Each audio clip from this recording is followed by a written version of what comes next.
السلام علیکم ورحمۃ اللہ وبرکاتہ۔ امید کرتا ہوں دوستو آپ تمام حضرات خیریت سے ہوں گے۔ اللہ سے دعا ہے جہاں بھی آپ ہیں اللہ آپ کو خوشی اور سلامتی کے ساتھ محفوظ رکھے۔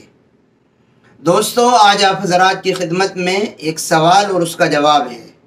سوال کسی نے کیا ہے کہ میں نے اپنی بیوی کو غصے میں یوں کہا میرا تمہارا کوئی تعلق نہیں، تو کیا ایسا کہنے سے طلاق واقع ہو گئی یا نہیں؟ اس سوال کو سمجھنے سے پہلے آپ بیسک ایک ضروری بات سمجھ لیں۔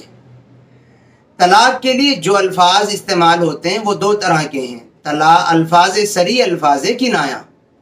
الفاظ صریح وہ الفاظ جو طلاق ہی کے لیے استعمال ہوتے ہیں، کسی اور چیز کے لیے نہیں، اور الفاظ کنایہ ایسے ورڈ اور ایسے الفاظ کو کہا جاتا ہے جو طلاق کے لیے بھی ہو سکتے ہیں اور طلاق کے علاوہ کے لیے بھی ہو سکتے ہیں۔ جیسے سوال میں انہوں نے معلوم کیا میرا تمہارا کوئی تعلق نہیں، یہ ایسے الفاظ ہیں کہ جو طلاق کے لیے بھی استعمال ہو سکتے ہیں اور کسی اور معاملے میں بھی شوہر یہ بات اپنی بیوی سے کہہ سکتا ہے۔ مثال کے طور پر اس کا کوئی معاملہ بیوی سے طے تھا اور اس معاملے کو ختم کرنے کے لیے بیوی سے وہ یوں کہہ رہا اب میرا تمہارا کوئی تعلق نہیں، تو اگر یہ الفاظ شوہر اپنی بیوی سے کہہ رہا ہے تو اب یہ دیکھا جائے گا کہ ان الفاظ کو کہتے ہوئے شوہر کی نیت کیا ہے۔ یہ بات بھی آپ سمجھ لیں کہ جو الفاظ صریح طلاق ہی کے لیے جو الفاظ ہوتے ہیں ان الفاظ کو بولتے ہوئے نیت کوئی ویلیو نہیں رکھتی، نیت کی کوئی اہمیت نہیں ہوتی۔ الفاظ صریح یعنی ایسے الفاظ جب بندہ بولے جس میں جو طلاق ہی کے لیے یوز ہوتے ہیں، تو اگر ان میں طلاق کی نیت نہ بھی کرے پھر بھی طلاق ہو جاتی ہے، حتیٰ کہ اگر مذاق میں بھی اپنی بیوی سے وہ الفاظ بولے پھر بھی طلاق ہو جاتی ہے، حتیٰ کہ اگر ڈرانے دھمکانے کے لیے بھی وہ الفاظ بولے پھر بھی طلاق ہو جاتی ہے۔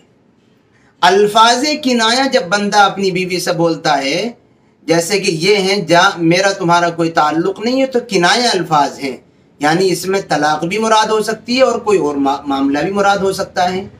الفاظ کنایہ جب بندہ بولتا ہے تو پھر نیت کی ویلیو ہوتی ہے۔ ان الفاظ اور ورڈ کو کہتے ہوئے خاوند کی اپنی بیوی سے نیت کیا ہے، یہ کہتے ہوئے کہ میرا تمہارا کوئی تعلق نہیں، اگر نیت یہ ہے کہ میرے نکاح سے اب تم نکل گاؤ، میرا تمہارا کوئی تعلق نہیں، تو پھر طلاق واقع ہو جائے گی۔ اور اگر یہ کہتے ہوئے طلاق کا ارادہ نہیں ہے بلکہ کسی اور معاملے میں وہ کہہ رہا ہے تو پھر طلاق نہیں ہوگی۔ تو یہ بات آپ یاد رکھیں، الفاظ کنایہ یعنی ایسے الفاظ کے ذریعے سے اگر طلاق دی جا رہی ہے جن میں طلاق کے علاوہ کچھ اور بھی مراد لینے کا آپشن موجود ہے، تو پھر وہاں میٹر کرے گی شوہر اور خاوند کی نیت۔ اگر خاوند اور شوہر کی نیت طلاق کی ہے تو طلاق ہوگی، اور خاوند اور شوہر کی نیت طلاق کے علاوہ کسی اور بات کی ہے تو پھر طلاق نہیں ہوگی۔ اب یہ خاوند بتائے گا اس کی نیت کیا ہے۔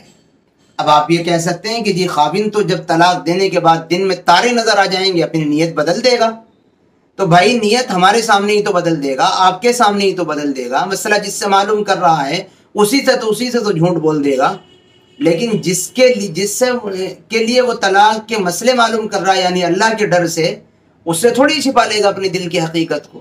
اللہ تو اس کے دل سے حال سے واقف ہے، اللہ تو دیکھ رہا ہے، اللہ تعالیٰ تو جانتا ہے کہ یہ الفاظ کہتے ہوئے اس کی نیت طلاق کی تھی یا کسی اور چیز کی تھی۔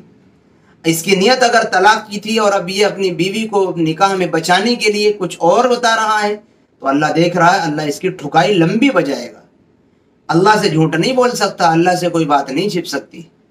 اس لیے میرے دینی بھائیوں کوئی ایسا موقع ہی نہ آنے دی جس میں آپ کو شرمندگی اٹھانی پڑے۔